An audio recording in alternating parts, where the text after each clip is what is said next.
Hello everybody, I'm Godzilla Rider Gamer. This video today is about Minecraft and its different categories, from building to terraforming, and finally redstone. We'll travel through each category and learn about the different parts of each, how to build and terraform, and then through the world of redstone learning about what each component does.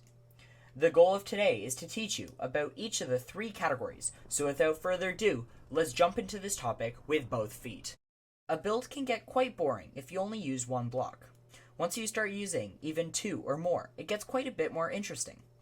It gives a new place for the eyes to focus. A block such as the spruce logs give a nice contrast to the light colors used in the build. A flat build is too, well, flat.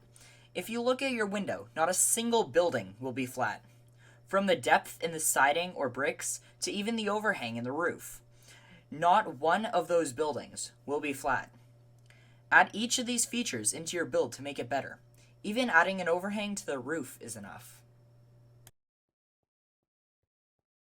Adding different shapes than a square as the base can make it look infinitely better.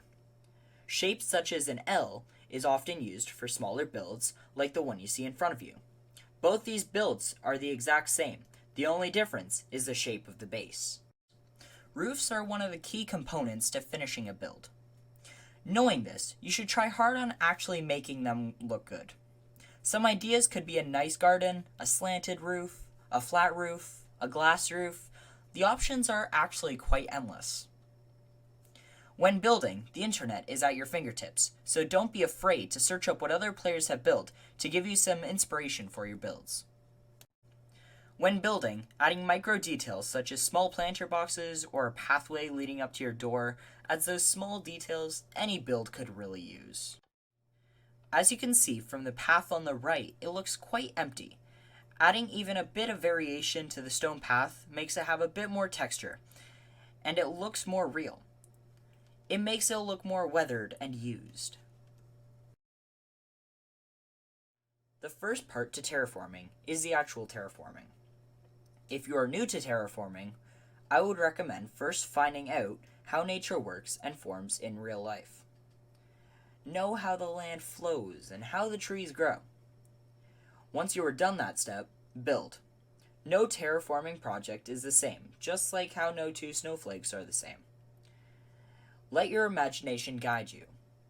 For this terraforming, I will be using a steady sloping plains biome as an example. The second step is to add the first layer of decoration. In this case, I placed down a whole bunch of bone meal and destroyed the tall grass as it made the hill look less maintained. What you would add in replace of the grass and flowers is fully up to how you want the final look of the build to be.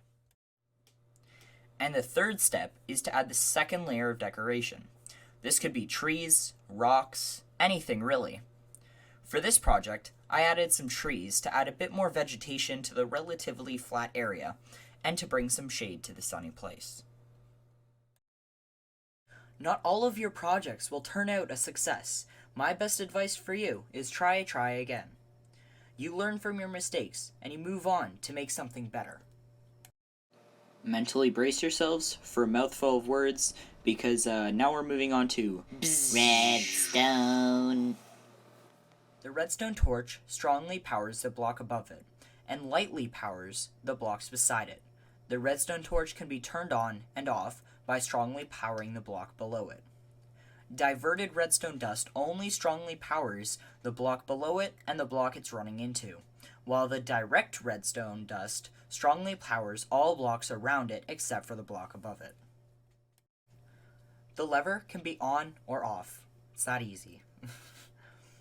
The wooden button, when activated, stays on for 1.5 seconds before turning off. And the stone button stays on for 1 second after being activated before turning back off as well. All three strongly power the block it is attached to, while lightly powering the blocks around it.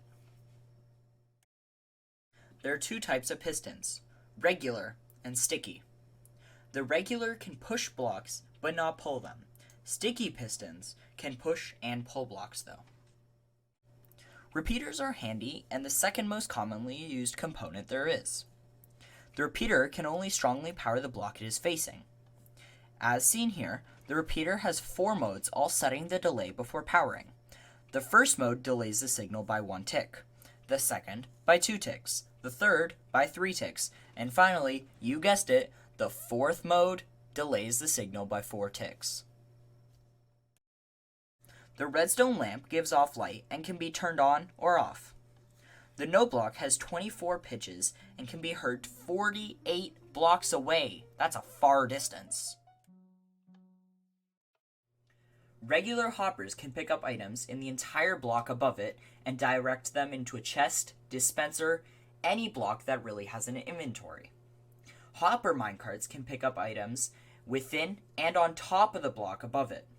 Items can only be automatically taken out of hopper minecarts with hoppers. Hopper minecarts act like regular minecarts in the fact they can travel around on rails, as seen here.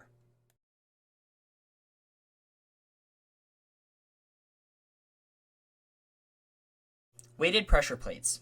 These are not commonly used, but they can be useful at times. The iron plate gives off a signal strength of 1 when 1 to 10 entities are standing on top of it. A signal strength of 2 when 11 to 20 entities are standing on top of it.